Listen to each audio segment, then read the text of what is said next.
Meriam Ibraham, the Sudanese Christian woman sentenced to death for apostasy against Islam, was freed, rearrested, and is now freed once more. Robert George, chairman of the U.S. Commission on International Religious Freedom, will tell us more. And he'll weigh in on the Supreme Court buffer zone ruling. And the governor of Louisiana joins us for an exclusive interview. He's attempting to reform education, health care, and protect the unborn. Could a presidential run be in his future? Governor Bobby Jindal will tell us. And finally, country music star and author of A Voice Undefeated, Colin Ray, returns to the show to talk about his life, his career, and the deep faith that sees him through. The World Over Live begins right now.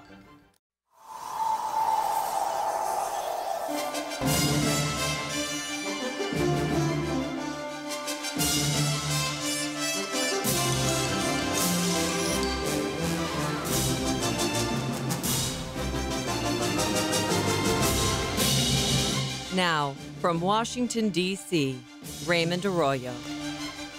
A warm welcome to all of you joining us in the United States and the world over. Robert George, Governor Bobby Jindal, and Colin Ray are all straight ahead. If you'd like to comment on tonight's show, you can send me a tweet at Raymond Arroyo. I'll be live tweeting throughout the show, in between reads. Or drop us an email at worldover@EWTN.com. Let's get started. Here's the brief news from the world over this week. As the militant group Islamic State in Iraq and Syria continue to make advances across Iraq, the U.S. might soon become more engaged in the conflict. U.S. senators received a closed briefing from the Obama administration on the Iraqi crisis on Tuesday. Some expressed hope that Iraq could soon form a new government with the political leverage to facilitate greater U.S. military action. Some 300 U.S. military advisors and special operations forces are nearly in place to assist the Iraqi government and assess the fight against the Sunni militants. Republican Senator Lindsey Graham of South Carolina says he supports what he describes as an advancing American strategy. He also made clear that ISIS is a threat to Americans here and Christians in the Middle East. Our homeland is at risk. There was no doubt in anybody's mind who briefed us that eventually the people who are trying to conquer Iraq and make an Islamic caliphate, run every Christian or kill every Christian in the Mideast, is trying to drive us out of the Mideast, and they see us as an impediment to their agenda, and they will hit us at home. And the exodus of Iraqi Christians from their homes is well underway. On Thursday, approximately 2,000 Christians arrived in the northern Kurdish city of Erbil after fleeing militant attacks on their villages. According to the Associated Press, ISIS is in the midst of a systematic artillery offensive against Christian villages in the north of Iraq, forcing thousands to seek sanctuary in the Kurdish enclave. Many of the refugees see no future for Christians in Iraq and are now looking to emigrate from the country entirely. More bombings and kidnappings in Nigeria. On Wednesday, an explosion blamed on Boko Haram rocked a shopping mall in Nigeria's capital. At least 21 people were killed. The blast came as Nigerians were preparing to watch their country's soccer team play in the World Cup in Brazil. On Monday, 8 people were killed by an explosion during school hours at a college campus in the heart of the northern Nigerian city of Kano. And this past weekend, another 60 girls and women and about 30 to 40 boys were seized in a northeastern village. 276 schoolgirls are still unaccounted for after their kidnapping earlier this year. Father Patrick Alum Uku, spokesman for the Archdiocese of Abuja, told Vatican Radio that Nigerians believe Boko Haram is apparently invincible right now, and that the jihadist group is trying to make the country ungovernable. Back in the United States, the Supreme Court this week struck down the 2007 Massachusetts law that established a 35-foot buffer zone around abortion clinics. In a unanimous opinion, the justices said the law goes too far and impedes the First Amendment rights of pro-life counselors who wish to engage those entering the clinics.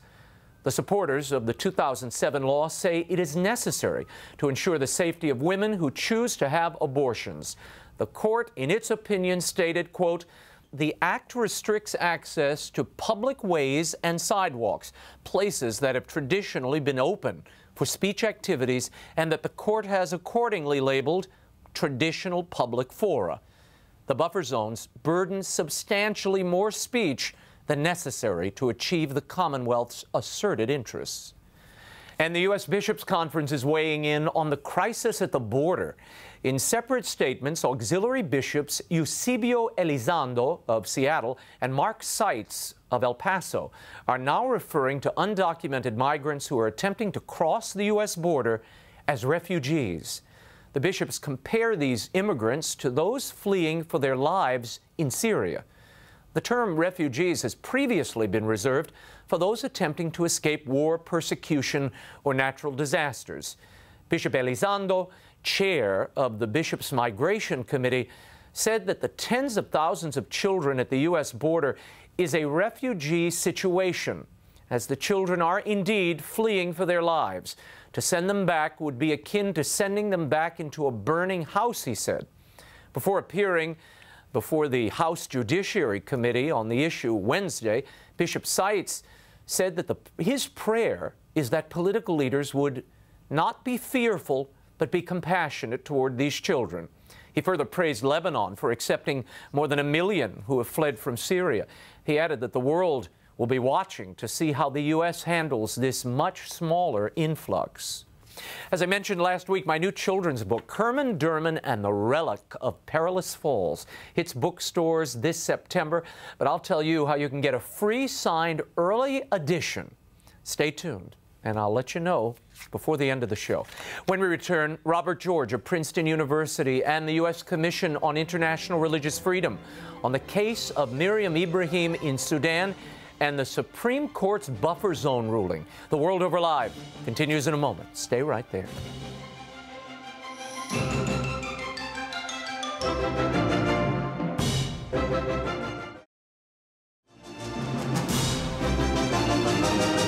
Now, once again, Raymond Arroyo. Welcome back to The World Over. Meriam Ibraham was sentenced to death for apostasy in Sudan. Her crime? Marrying a Christian man from southern Sudan in 2011. Despite being raised Christian by her mother, she was given the death penalty for marrying a non-Muslim. Her sentence was overturned earlier this week, but she was rearrested on Wednesday as she was about to leave Sudan. Today, she is again free after heavy international diplomatic pressure, much of it coming from the U.S. Here to unpack what has happened, I'm joined by the chairman of the U.S. Commission on International Religious Freedom. Please welcome Professor Robert George back to the program. Thank you so much. It's good to be back, Raymond. So in May, Ms. Ibraham was convicted and she was sentenced to death by hanging. What happened? Well, she was sentenced for 2 crimes, 2 alleged crimes. One was apostasy, and you're right. Despite having been brought up as a Christian, she never knew herself to be anything other than a Christian. The fact that she had a Muslim father meant that, as far as the Sudanese regime was concerned, that she was a Muslim, and therefore, if she became a Christian, that was apostasy. So she was sentenced to death for apostasy. She was also sentenced to 100 lashes for adultery. Now, the theory there is, as a Muslim woman, allegedly Muslim woman, marrying a Christian means that you have committed adultery. It's an invalid marriage. She had children, so the marriage had obviously been consummated. So she was sentenced to 100 lashes. This, by the way, occurred while she was pregnant, expecting her second child. That child has now been born in prison with the mother's legs in iron. Now, it's a terrible thing that this woman has been through, suffering for her faith as a Christian, refusing to renounce her Christian faith. But we have, at the U.S. Commission on International Religious Freedom and others in the United States, in our government and in other governments, and lots of people praying. In fact, she has been released. The order of execution has been lifted. The husband has dual citizenship, yes, correct? That's right. He's an American. He's actually an American citizen living in New Hampshire. That's right. Now, let me tell you where they are as of this moment. They went to the airport and were detained again at the airport, this time on charges of forgery and fraudulent papers. Well, we spent a day or more with that situation. Again, we and others were pressuring for her release, pressuring the government for her release.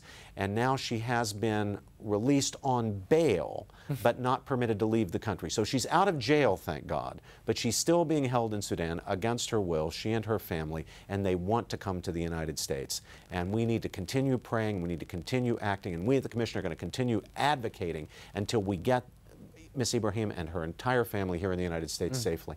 How unique is this case? Raymond, I wish I could tell you that it's unique. Fortunately, it has gotten publicity. So many cases where apostasy laws are enforced to violate people's fundamental religious freedom to follow their consciences in matters of belief and to change religions if their consciences take them there. So often these cases happen, people are punished, even killed, and there's no international outcry, or often it's not even known outside the country. So I wish I could say that this was a unique or rare case. It's not unique, and it's not even all that rare. Robert George, she had evidence that she was a Christian. Yes. She submitted that to the court. It was rejected. Why? Was rejected on the theory that she had a Muslim father, and therefore she was a Muslim. Now, she didn't know. That father disappeared from the family early on. She never knew herself to be anything other than a Christian. She was brought up a Christian. She was always a Christian. She was never a Muslim. Yeah. And yet, she was considered a Muslim for legal purposes, and this was imposed on her, and she was placed in jeopardy of her very life and forced to have her baby with her legs in irons in prison. Now, these diplomatic efforts had apparently a great effect on her release. What are you all doing now? What are you hearing from congressmen and senators? Are they continuing the pressure now that the poor woman can't leave the country? Yes, I mean, we're all keeping the pressure up. Now, we all need to be praying. I think even more important than diplomatic efforts is prayer. We as Catholics certainly believe that. So do our Protestant and Jewish and Muslim friends who are friends of liberty and friends of religious liberty. But the diplomatic efforts are important, and putting the pressure on the government. The rhetorical pressure in itself is valuable, and there have been leading members of Congress, Senator Ted Cruz, Senator Marco Rubio, for example, who've been outspoken on this issue, keeping themselves informed, which is good for politicians to do rather than just reading talking points. Congressman Frank Wolf, Congressman Christopher Smith, so many other good members of Congress have been speaking out, and that's good. People in the churches, and I love to see this, people in the churches, religious leaders speaking out in support of this woman. And again, it's not just her fellow Christians. There have been Jews who've been in leadership positions on this, and even Muslims who have been, who recognize that what is being imposed here is an outrage. There was an announcement today that the president is urging Congress to train the Syrian rebels and to help them in their efforts there. What effect will this have on the religious minorities, particularly the Christians, in Syria, and how might this bleed over into Iraq?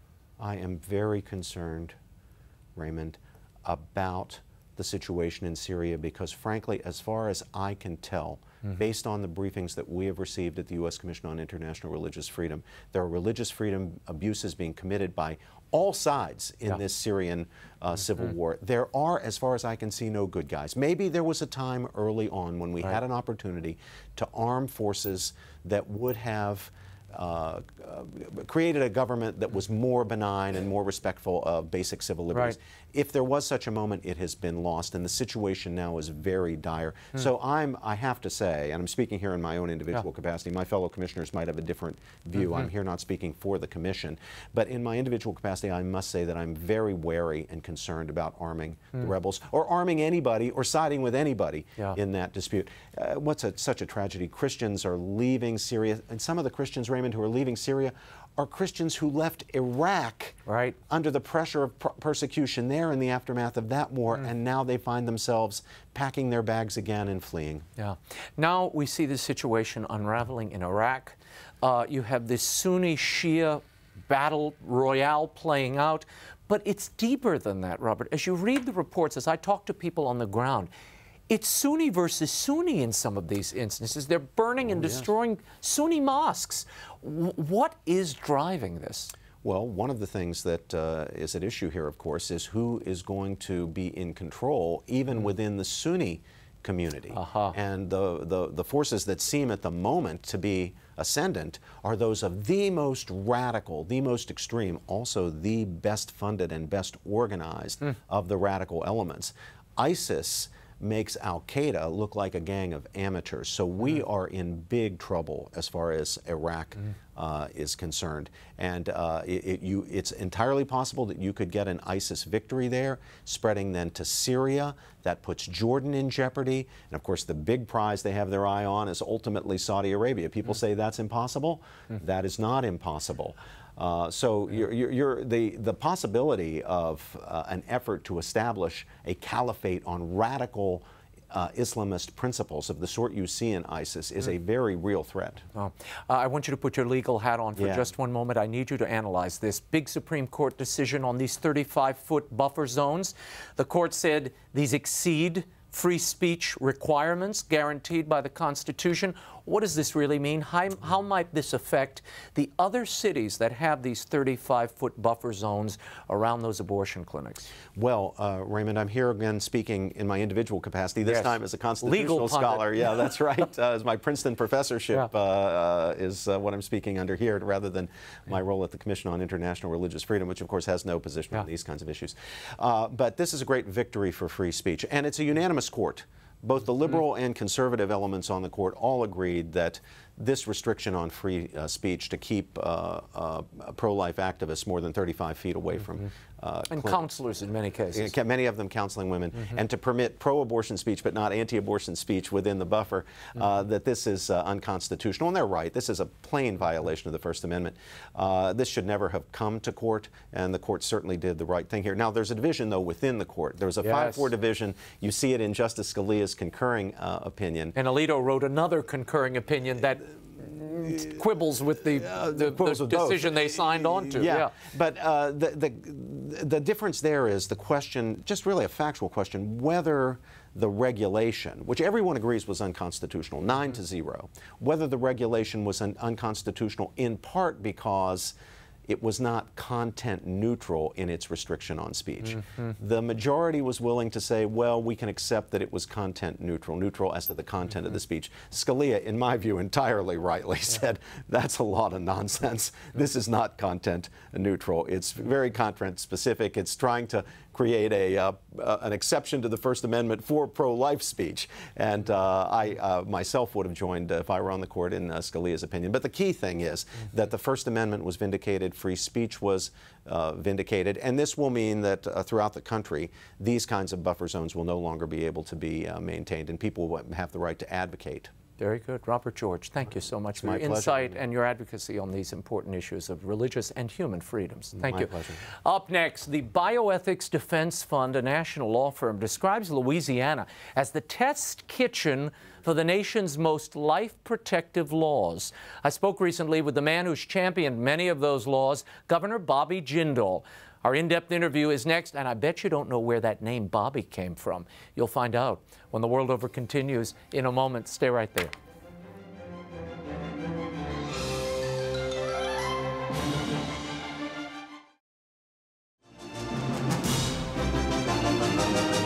Now, once again, Raymond Arroyo. Welcome back to The World Over. Over the last 6 years, Governor Bobby Jindal has helped transform Louisiana. He's recently championed bills to protect the unborn, women, even sex trafficking victims. He's presided over a remarkable turnabout in public education in his state, reversed himself on the Common Core principles, and we discussed all of this, as well as his journey of faith over coffee, no less. And if you're wondering whether he has presidential aspirations, keep watching. Here's my exclusive interview with Governor Bobby Jindal. Governor, I have to start with your name. Piyush Jindal. Is that the correct pronunciation? You did very well. Congratulations. Now, this was the original. Where did the Bobby come from? You know, the stories are true. I was 4 years old. I went to school. My mom picked me up, and the teacher said, "Your son's got a new name." And she said, "What do you mean he's got a new name?" Apparently, I showed up at school one day and told everybody to start calling me Bobby.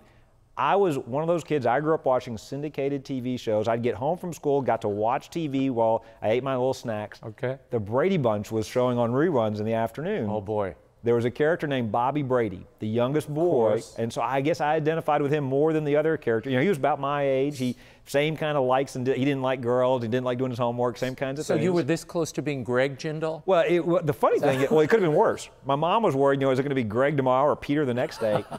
Gilligan's Island was on right after, so it could have been a lot worse. That's right, Gilligan, Jindal. And Bobby stuck. It was one of those things where she asked, now, okay, you can't just change your name every day. Is this really what you want?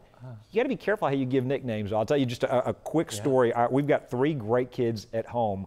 Our youngest now, Louisiana, there's a product called Boudreaux's Butt Paste. Oh. Very, very popular. Not only do I know it, I've used it on my children, but we won't explain now. No, that's right. This is not a placement. This is not a product placement. So my youngest, we'd go through tubes of this stuff, and he knew when it was coming, he'd grab it and run, because it stings, he doesn't like it. And so my wife would run after him saying, Boudreaux, come back here, come back with a Boudreaux. And we started calling him Boudreaux. And then we finally said, we better be careful. One day he's going to be in high school, and the girls are going to ask, why are you called Boudreaux? He's really not going to want this story repeated. We purposely try not to call it. It slips out. So in Louisiana, we like to give people nicknames, but you got to be careful, because one day he'll be explaining the story to somebody and saying, well, I used to use a lot of this product. Right. This Boudreaux, we won't go into that. That's funny. Look, you were raised Hindu, which is so surprising to many people, considering you are now regarded and have identified yourself as an evangelical Catholic. Tell me about that journey. In grade school, somebody gave you a Bible with your name embossed on it? I wish I could tell you this was a quick epiphany. This wasn't like St. Paul. For me, it took 7 years. And it started off with a best friend who kept coming after me and coming after me. He gave me that Bible with my name on it. I wish I could tell you that I was thrilled to get it. I didn't realize what a tremendous gift it was. I threw it in my closet. I'll be honest, I probably would have re-gifted it if it hadn't had my name on it. Like, what are you going to do with a Bible with your name on it? There were a few points along the way I'll highlight, and again, it was a journey of years in the making. There was at one point, we were talking earlier, my grandfather died. It was the first time somebody I was close to had passed away, somebody I loved, and really forced me to think about what happens after this life. Never thought about that. As a child, I never thought about death and whether there's a heaven and how do you get into heaven, and do you buy your way into heaven? Do you earn your way into heaven? And so I started reading that Bible. I started praying. It didn't make a lot of sense to me at first. I met some amazing people along the way. I remember there was a young girl in my high school who had just a passion for life, told me that she wanted to be on the Supreme Court to protect innocent human life, and completely blew me. I had never heard anybody talk like that. And the way I described it, all these people planted seeds of the gospel. I went to my first Mass. I remember being so confused. If nobody explains it to you, I didn't understand the readings, didn't understand the homily, didn't understand the music. Eventually, the 2 things that were critical. One day, I was watching a movie in a church, and it was a depiction of the crucifixion. And I had read theology, I had read the Bible, I'd read all kinds of history texts. An old black and white film. Nothing fancy about it. And there was an actor playing Jesus on the cross. And I had prayed on my knees. I told God, tell me if you exist. If you exist, tell me how to worship you. If you answer me those prayers, you'll have blessed me beyond anything I could ask you for. It was almost like I was making a deal with God. It's like, give me this and I'll stop bothering you. And I saw this movie. And when I saw the actor playing Jesus being crucified, for the first time it hit me. It just hit me, that's really the Son of God. And he's dying because of me. I'm talking Bobby Jindal personally, not for billions of people. If it's my sins that put him up there on that cross. How arrogant for me to do anything but get on my knees and worship him. Started meeting with the youth pastor every day. Started reading the Bible again. It meant the words jumped off the page. You're still in high school or you're in college? This was my summer after my junior year of high school. Okay. I accepted Christ. I couldn't really, because of my parents, I really couldn't start going to church until I went to college. Started going to Mass every day, not just every week, but I was so, And why Mass? I mean, because early on it was a lot of evangelicals. You later got involved with Campus Crusade for Christ. What was it about Catholicism that drew you? Was it the Mass? Was it the ritual? I'd love to give you a profound answer to this. Here's a simple, honest truth. A pretty girl made me promise to go to Mass, and so I was about to say there was an allurement here somewhere along the way. So I went to Mass, but once I got there, because you're right, I accepted Christ in a non-denominational setting in a church in Baton Rouge on the LSU campus. College was the first time I really had the freedom to go to church. I used to joke in high school, I was the only kid sneaking out, telling his parents he was going to a party so he could go to church. And so I get to college, start going to Mass every day. I did join a number of these other groups, and there was something so beautiful, even if I didn't understand it at the time. And I read about it, there was something so beautiful about the Mass, about the sacraments, about the tradition. And I'll tell you a key moment. There was a moment where there was a Franciscan priest there, and I used to get to church early and I was praying silently, and one day he came up to me, I was the first one there, and he asked me to help him set up the altar. And I was so scared. I said, I'm not even Catholic, I can't do that, I'm not allowed up there. And he said, I still remember, he had such a great sense of humor, he said, since Vatican II, it's all okay. Don't worry about it. You can come up and you come up and help me set this up. And I really gained an appreciation. And then I began to have a craving for the sacraments. But the long story short is, there are a lot of people, and the reason I think it's so important to share this story is there are probably folks out there that'll see this. Maybe you've got a child that's left the faith. Maybe you've got a colleague, a friend, somebody at work, a relative who's never known the faith, and it's easy to get frustrated. It's easy to think, well, this is never going to happen. It took me 7 long years. There were people that gave up on me, people that were frustrated with me. There were people that kept planting those seeds of the gospel, people I never knew who were praying for me. Look, with God, anything is possible. And so my encouragement to viewers is, it made no sense for me to accept Christ, to become Christian, to become Catholic, except for His grace. So whoever that is in your, because we all have folks like that in our lives, whoever that is in your life that may be frustrating or you may be worried about, keep praying, keep planting the seeds. You never know what God's going to do with them. I want to talk about how much your faith informs your job now. This obligation to care and for the well-being of the people of Louisiana. And there are a lot of national repercussions, I think, to what you're doing. You recently signed some bills, and this was just a few weeks ago, requiring physicians to have admitting privileges within 30 miles of an abortion clinic. So if they perform abortions, they have to have those admitting privileges. Your opponents say this is going to close down a good number of the abortion clinics in Louisiana. Why did you do it? Why did you sign that bill? A couple of things. One, Louisiana has been, now for the last few years, and I'm proud of this, has been consistently ranked the most pro-life state in the country. We nurture a culture of life. Every year that I've been governor, we've worked hard to protect our women, our families, our children, our unborn children, and we continue to do that in a number of ways. This particular bill, to me, is just common sense. This is a bill that says, why wouldn't we require these facilities to follow the same requirements as outpatient surgical facilities? Why would we create an exemption? Why not make sure that if there are complications that the doctors do have admitting privileges at a local hospital, they can take care of their patients. So to me, it was about making sure that we're doing everything we can to protect our women out and our families and our children. But here's an interesting thing the national media doesn't always recognize. This bill is actually, authored by a Democrat, by a female Democratic legislator who actually happens to be head of the Black Caucus in our state House of Representatives, passed with a huge bipartisan majority. One of the things that's true about Louisiana, and we're blessed with this, we've got a strong pro-life culture, and it cuts across party lines, cuts across racial lines, cuts across geographic lines, and that's a good thing, and that should be nurtured and encouraged. This bill passed with huge margins in both chambers. Some of the critics say, look, complications surrounding abortions, these are rare, it hardly ever happens, and when it does, emergency workers can take care of this. Why do you have to do a special law targeting these physicians? The reality is there was a special exemption before. If we require the same kinds of requirements in outpatient surgical facilities, why wouldn't we require these from the abortion facilities? And I say to those critics, what are they so worried about? Why don't they want to provide? And we've done other laws as well. One of the things we've said is, why not post information at these facilities to help rescue young girls, women who may be there because of human trafficking, who may not be there voluntarily. Now, this is fascinating. Now, this is something I wanted to get to. You signed a quartet of bills dealing with sexual trafficking, human trafficking. This is an epidemic all around the country. Many people don't even realize it. Certainly in New Orleans and in Baton Rouge, it has become, particularly around big events like the Super Bowl, it's a big deal. Not only did you say, we're going to teach police to train them so they can recognize these victims and really become rescue points, you're requiring abortion clinics to do the same. This is the first law of this kind I could find in the country. Why did you do it, and what do you hope to do with it? Are you hoping it'll be a model? Absolutely. Well, a couple of facts. Unfortunately, this is a horrific crime happening in our backyards. We tend to think of human trafficking as happening overseas in other countries. And what you do is when you actually study this, you learn that it's happening on interstate corridors, it's happening in states all over the country. These women, these children don't have a voice. We need to be their voices. We need to rescue these victims. It's not a victimless crime. And so you're right, we're training the police, setting up special courts.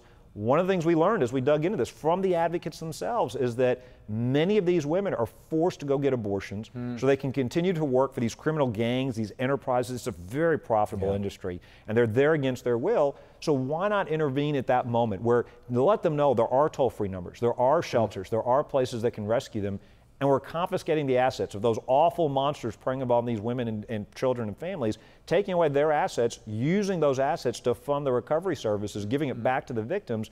So it is important. We've got to increase awareness of this awful, awful crime. And you're right, it does happen around Super Bowls and conventions, but it also happens every day in our own backyards. I want to shift gears for a moment and talk about health care. Sure. This was always at the very center of your expertise. If you are regarded as anything nationally, it is as a serious policy person who understands health care. You have put forward a bill, and I want to get a little bit into that, an alternative to Obamacare.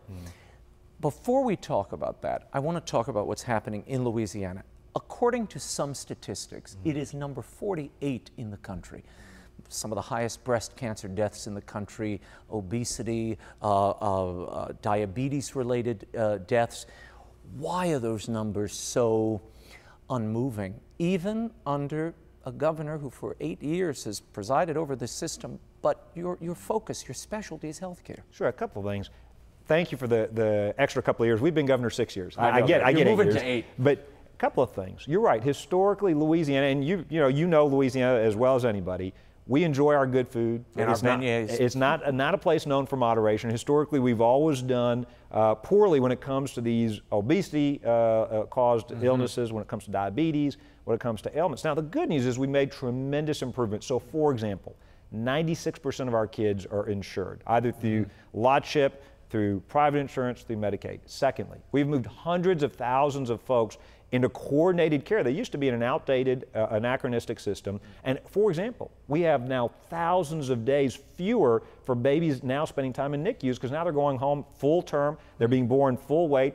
That not only are we saving a tremendous amount of money, over $100 million a year for taxpayers through managed care, we're also having a dramatic improvement in the quality of health outcomes. Third, we took an outdated charity hospital system. When I was elected, 10 of these operated by the state, partnering with the private sector, much more efficient. So in Baton Rouge, the largest Catholic system, Our Lady of the Lake, partners with this. Used to take 10 days to get a prescription. Now you can get it oftentimes less than in 10 minutes. It used to be in Lafayette and Lake Charles, for example, over in Lafayette, if you had cancer, it would take 6 months to see a specialist. Now you can see one almost right away. They've hired specialists. In Lake Charles, if you had a broken bone, you used to get in a car or you used to get in an ambulance, or they would transport you several miles away. Now they'll treat you locally. We're seeing tremendous improvements in the delivery of care and the quality of care. I would actually argue Louisiana's experience shows that a government-run system doesn't work. We were the only state in the country to have these 10 state-operated hospitals. It's a legacy of Huey Long. It actually started hundreds of years before. The Catholic system actually started the first one in New Orleans, predated Medicaid, predated Medicare, was at the time very innovative. But to tell people to go to an emergency room today to get their health care makes no sense. So the good news is, whether it's through Bayou Health, whether it's through the public-private partnerships, you see dramatic improvements in the quality of health care and the outcomes our people are getting. Now, applying that nationally, the takeaway for me is we cannot have a government-run health care system. It doesn't work. You've seen the experiences in the VA, and my concern is, and by the way, it is awful the administration treating our veterans like that. My concern is we're going to see worse and worse outcomes as Obamacare continues to be implemented. We came up with a 26-page plan, 16 specific ideas. Independent experts say that similar ideas would reduce premiums $5,000 and more.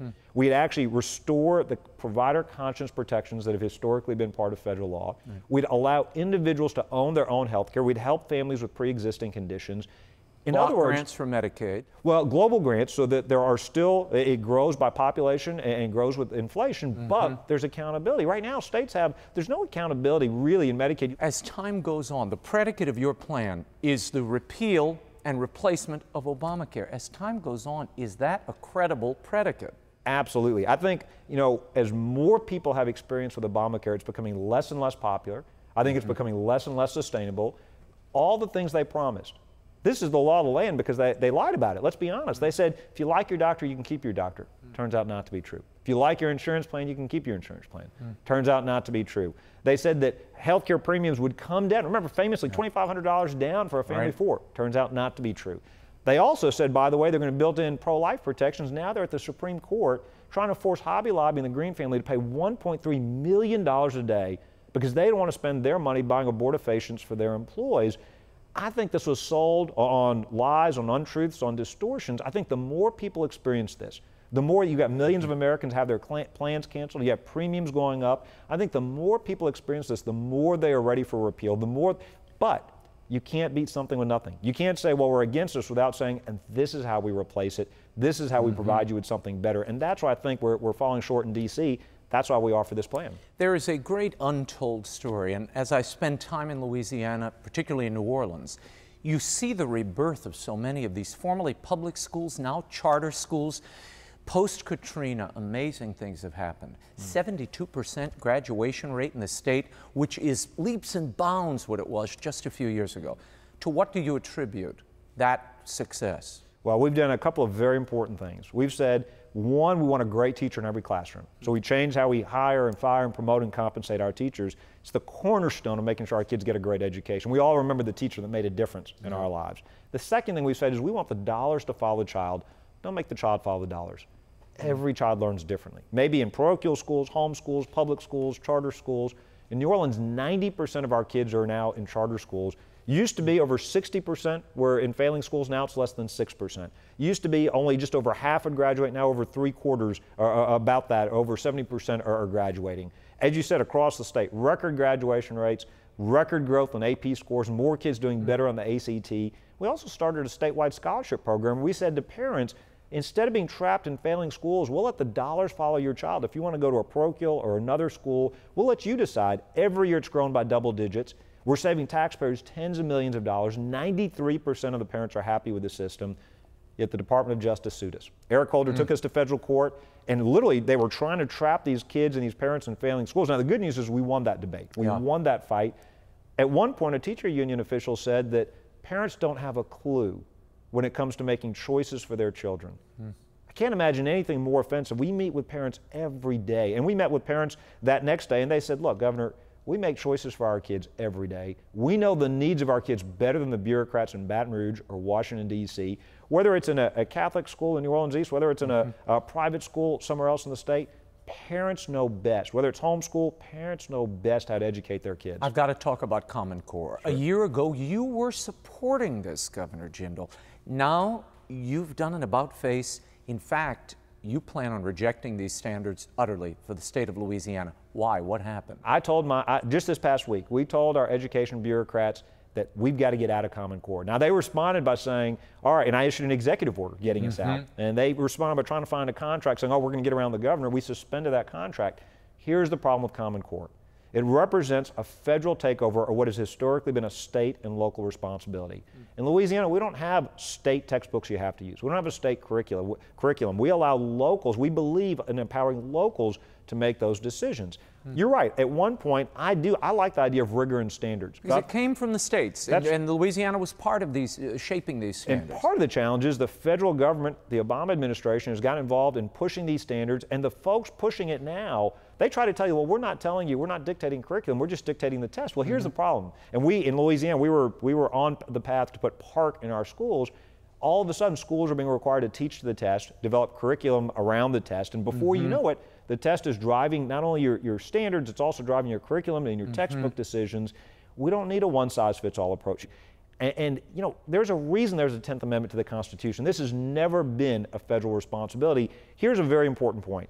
I reject the idea. I reject this notion from supporters of Common Core that it's either rigor or no rigor. Right. You can have rigor without Common Core. In Louisiana, we've had rigor historically. We've done our own tests, our own standards.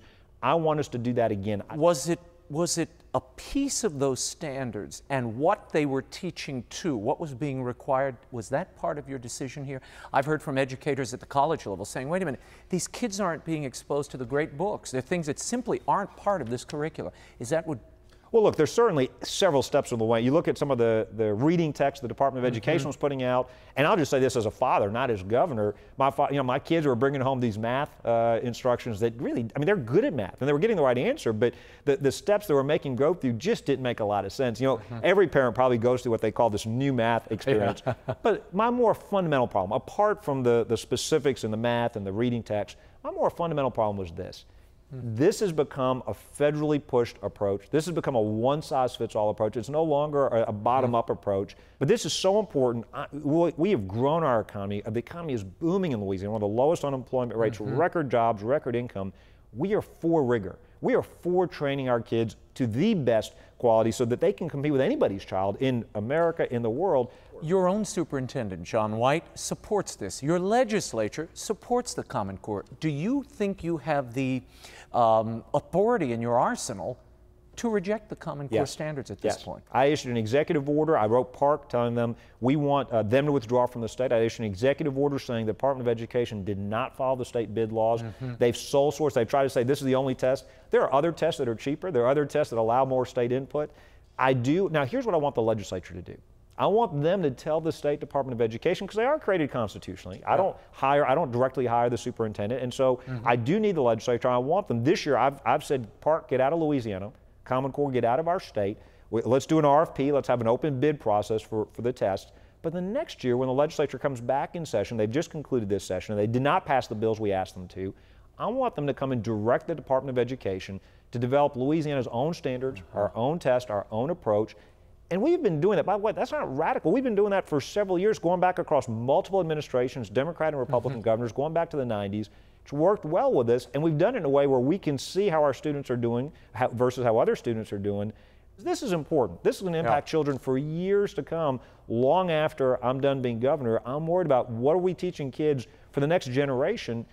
If they're so confident, why they have to do it behind closed doors? I want to change gears just in our final moments and talk politics. Sure. Eric Cantor, the majority leader in the House, lost his seat. How do you interpret that loss? What's the message there? Two things. I think there's a big disconnect between Washington, D.C. and the rest of the country. Now, I don't pretend to be an expert about that district, and I haven't looked at the issues of the candidates in that district, but I will say this. Every time you come to D.C., because everybody's making it, the news media loves to make a lot of a big deal about these supposed divisions in the Republican Party. I think the real divide is between America and D.C. When you come to D.C., they tell you can't do anything. They say, well, you can't balance the budget. You can't cut spending. You can't do term limits. You can't reform entitlement programs. We can't grow more than 2% of the economy every year. We can't have a strong foreign policy. We can't stop the decay in our culture. And I think the rest of the country is looking at this and going, $17 trillion of debt. We've got now a new entitlement program when we can't afford the ones we've got. We've got government intruding in our lives. We've got government elites telling us they don't trust us to buy a large soda. They don't trust us to buy our own health insurance. They don't trust us with our Second Amendment rights. They don't trust us with our First Amendment rights. Enough's enough. And so I think you see a great frustration. I certainly hope Republicans do well in 14. I hope we do well in 16. But we don't just need incremental change. We need a wholesale takeover of D.C. Do you think immigration policy had any play in that loss of Eric? You know, look, I'll leave that to the folks that analyze the district. I will say this about immigration. Our policies are backwards right now in this country. So in this country, we have got right now a policy, when you think about it, of low walls and a narrow gate, meaning that it's easy to come into the country illegally, very hard to come legally. That's the opposite of what we should be doing. We need to have a high wall and a broad gate, meaning secure the borders. But at the same time, we do need to make it easier for folks who do want to come here legally, who do want to follow the rules, who do want to contribute to our society, who want to work hard, get an education. I think we've got it backwards. I think there's a lot of distrust of this president. He chooses which laws he wants to enforce and ignore, whether it's Obamacare or whether it's now we've seen with the release of the 5 Taliban. If he were serious about securing the border, I think he could get it done. I think we should ask the border governors to certify when the border is secure. You got a mix from both parties. So why not ask them? They know, they live with the consequences every day. This administration, if they were serious about getting this done, it would be done by now. A lot of people are looking at your record in Louisiana. They've been watching you in Iowa, here in Washington. Are you going to run for president? You know, it's something I'm thinking about. The honest answer is I'm praying about it. My wife and I are praying about it, talking about it within our family. Haven't made any decisions yet. Won't make any decisions certainly until after November. We got 36 governor's races. We hope to take back the Senate, keep the House majority. I will say anybody that's thinking about running, we need folks that are interested in making big changes to our country. I'm an optimist about this great country. I think our best days are ahead of us, not behind us. And so we need somebody who's willing to get up there and say, you know what, America, we're a young country. We can do better than 2% economic growth. Growing government programs isn't the answer. One of the issues, and I know we don't have a lot of time, but one of the things I hope that also is a debate of an issue of central importance is this whole assault on religious liberty. We see it from our government, from the administration. We see it in society. It's not just the Hobby Lobby case. America didn't create religious liberty. Religious liberty created America. We must never forget that. I think it's going to be one of the increasingly important issues, not only in the courts and the legislators, but in modern society today. Governor Jindal, thank you so much. Thank you for having me. My next guest is a Nashville legend. He's sold more than 8 million albums since his 1991 debut, All I Can Be, and is a 5-time nominee for the Country Music Association Male Vocalist of the Year. He's had 24 top 10 records, 16 of them #1 hits. He's the national spokesman for Terry Schiavo's Life and Hope Network, and he's also the author of a new autobiography, A Voice Undefeated. He joined me recently here in our D.C. studio. Here's my conversation with Colin Ray. Colin, at the top of this autobiography, you open with the death of your granddaughter, which I'm sure many readers go, this is kind of an odd place to start this story. Why did you feel it had to be front and center? And tell me who she was and the influence she's had on your life. Well, she was my first of 2 grandchildren. I'm blessed with 2 awesome grandgirls, and Haley passed away in 2010, and she had had a neurological disorder, I guess, since birth, but we didn't realize there was anything wrong with her until she was probably 3. And then she started not progressing, and then by the time she was 4, started regressing, and it was a long, long journey of hospitals and medical, any politician I knew that knew somebody at a hospital, I was pulling out every card I had to get her help, and no one could ever diagnose what was wrong with her. And then we lost her unexpectedly. Believe it or not, it was still unexpected because she was actually pretty healthy at the time she passed away. But we opened the book with that. It was suggested to me by someone at Ignatius at the publishing company that might be a good way to an impacting way to get to open, because it was sort of, I talk about that in the book as sort of being a real pinnacle in my life, because you talk about, you know, a life story, a memoir is about all your ups and downs, and the basic, I was born here and I raised here and I got into music and I made it in the music business and I achieved all this stuff, and then I lost some stuff and I achieved some more of it back, and a lot, you know, it has all that stuff, but the real, if there was one crux of my life, it would have been that day at her funeral, because that was the most amazingly profound and humbling week of my life. You know, when you realize as a father, you know, it's in our DNA to be, we're patriarchs and we're going to fix everything. And I tried for years to fix this for my family and for her, and failed. And God brought me to my knees as far down as you can go. And there I was 5 days later at the funeral, and they're asking me if I'm ready to have the casket closed, because my daughter's already gone out to the family car, and it was left up to me to decide that. And it was, I don't know, that moment just struck me as something so overwhelmingly significant, because I knew we were never going to be able to look at that face ever again. Tell me about growing up in Arkansas, your mother and father, Floyd and Lois, and what they gave you, what you picked up from them. I remember, first of all, the love of music. And passing it on. My mom was a professional singer, and she'd sang since she was a kid, and just really gifted. And my dad was a musician, so the love of music, all kinds of music, but primarily, you know, I think country music especially, was that's where that came from. And it was the reason I became good at it early in life is because I'd been around it my whole life. You know, like Tiger Woods swinging a golf club at 4 years old. If you do something all your life, you should be pretty good at it at some point. And your mother was a backup singer for Elvis. She did for a short time. It wasn't like a official. She was only 17 when that happened, but she got to sing. Her and her sister got to sing on 6 different shows with Elvis and Johnny Cash and Carl Perkins and Jerry Lee Lewis, but the big story was Elvis, of course. They got to sing backup with him for about 6 shows during a little tour that Sun Records roster was doing in '56, I think. Yeah.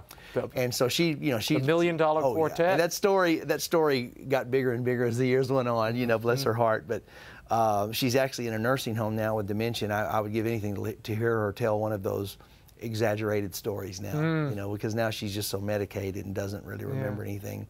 But I think the other thing I got from my parents was a love of, taught me how to pray. My mom, I should say especially, she taught me how to pray and taught me the importance of it, how vital it was. Southern Baptist family. Southern Baptist. And I'm thankful for that, because even though I walked away from it as I grew up, in many ways I think I outgrew it. No offense to anyone, but I think I outgrew that doctrine and that, you know, simplicity of it. But it did teach me how to have a relationship with God. And I knew He was always there. People have said, when did you realize that, you know, God was real? So I always have. I never really had a moment in my life where I doubted. Your solo career really starts in the 80s, but before that you're performing with your mother and your brother, and tell me about that. I learned how to sing harmony sitting on the couch with my mom and brother, who already knew how to do things like that, and they taught me, and I realized I had an ear for it. They brought that out in me, and to this day, I've sang with some of the greatest harmony singers on earth in the studio and on stage, and I've never felt my voice feel so good and warm and perfect in a grouping than it was with my mother and brother singing together. It wasn't until 1983, you were, what, 23 years old, when you feel drawn to the Catholic faith. Why? I knew I felt pulled to get back into church somehow, and I knew the church that I had grown up in wasn't for me. So there we were in Portland, Oregon. There was a couple that came to the shows we used to do up there, and they always were just so sweet, and she wore a crucifix around her neck all the time, so I figured she was a Catholic, and I just asked if I could go to Mass with them one time, and they were excited and said yes. I went with them the next week, and I walked in. This sounds cliche, but I walked into Our Lady of Sorrows Church in Portland, Oregon, and because my heart was open, that's when I always tell people, you got to be open to it. You got to have your heart open. If you're just staunchly, stubbornly in love with what you're doing, then you're not going to feel these things. But I was open, and I felt this presence in that little building that I had never experienced in any church of any kind, because the churches I was used to being in were like fellowship halls, you know, very boisterous and full of the Spirit, and brother, you know, it felt good, but I felt something else that wasn't, something was supernatural, and I would find out later it was the you know, the host. But at that time, I didn't know what that was. I just knew that I'd stumbled upon something really good. Now, how did this prepare you? Because by 1991, you have a #1 hit, Love Me. It made you a household name. You were country music gold. You still are. How did it prepare you for that? Because I can imagine that is immediate, pretty heady, and can capsize a life, and we have replete examples of that. Well, you said it. Capsize is a perfect word, because if you don't have your identity rooted in something greater, then that business will tear you up, because it is it's a let's pat you on the back nonstop business. After years and years of ridicule and rejection, now all of a sudden you're getting raised up every day. You're standing in line, and 800 people are lined up to meet you and get your autograph, and you go, what happened? How did this happen? And that part of it I never really sought after. I just wanted to be a successful musician. I wanted my music heard. The other star stuff that came along with it was kind of a surprise and caught me off guard a little bit. But I understood that comes with it, and you deal with it as best you can. And I certainly appreciated that adulation. But I always, because of my faith, which our faith is rooted in humility, I always knew that, hey, here today, gone tomorrow. This is going to come to an end at some point. And why? So I was immediately trying to think, well, why did God allow this to happen to me? Why am I getting this opportunity? Because a lot of my contemporaries at the time, you can tell they just wanted to be famous and rich, like most people that want to get in the business, you know. And I certainly enjoyed the money, and I enjoyed all the other stuff that went with it. But I knew that there was going to be a beginning and an end. And so I was ready for that, and I think my faith is the reason for that. And between that and my family, which I've always put first, that's the true joy of life. And I quickly got used to the fact that this whole country star thing was just my job. Give me your opinion of contemporary country music, something you call bro country. You wrote an op-ed recently about this. What is bro country? Well, I think I would love to take credit for that tie. Someone else threw that out there, but I'd heard someone use that term, and I thought it fit perfectly. And if you grew up loving, see, I grew up at a really good time. I grew up at a time when, you know, Glenn Campbell and George Jones and Waylon Jennings and Willie and Merle Haggard was writing things like Mama's Hungry Eyes and Sing Me Back Home, which was just like Oklahoma Shakespeare. I mean, it was as good as country music ever got and ever will get. And so that's what influenced me. That's what made me want to be one of those, or be like those guys, or at least try my best to. And all of a sudden, you know, in the 90s, there we were, and it was this big, huge renaissance that Garth led the way with. And from him on down, we all knew that we weren't as great as those guys we just talked about. But we knew we were going to try our best to keep keep the standard up to that they had created. Vince, you know, everybody was really, it was important. You saw to yourself as part of a continuing tradition. Carrying it on, carrying the torch. But you believe that there's been a rupture with that tradition? Yeah, bad. And the love affair with the truck. Oh, yeah, and I did. I put this op-ed out a few weeks back, and Fox News ran it, and next thing you know, it started spreading, and I guess that just surprised me how many people agreed with me. Aside from occasionally being broadcast from Nashville, there's very little to distinguish it as country music. Distinguished. That's what I'm trying to say to people, is it's like I did rock and roll, that I also loved, grew up at a great time for rock and roll, and it's gone. It's dead. Rock and roll is dead. The only places you can find rock and roll on the radio are classic rock. And you think country music is headed in the same direction? And the reason rock and roll died is because it was not, the identity was not protected. Well, I told you a moment ago, I saw Sinatra 30 times. I grew up on the American Songbook, Irving Berlin and Cole Porter, and I mean, the greats. I always thought the only contemporary version of that we had was country music, because it was about people and people in love or out of love. And that's real what, stories. The things that affect all of us, the things we go through. Not all of us are running around with, you know, collegiates in a truck. And all those subject matters that those guys, Irving Berlin wrote about and Cole Porter wrote about, real life, but the part of life that we lift up. Right. We celebrate the fact that we can, these are things the animals can't do. Right. In other words, God made us like this. We do love each other and we love people, and it's about real life and real loss and real tragedy. That's what country music was, and that's reality. And reality is not, we're going out and get partying in a pasture. It may be for a handful of people, but I don't know any of them. I don't know anybody that parties in a field. One hopes you would outgrow that pretty quickly, but today you might not. I want to end with this. You make a reference, and you have a favorite saying at the end of the book, and you say, there are those who have been humbled and those who are about to be.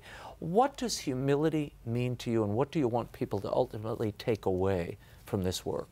Well, I think I know a lot of people right now that are and they're usually younger than me, and this is all because often it comes with age, but they're just good people, and they have good hearts, but they're so stubbornly proud, and they won't take consequences for their actions, and they won't say that they were wrong, and truly, and again, but they're still good people. That doesn't mean they're not good people. They just haven't been brought down yet.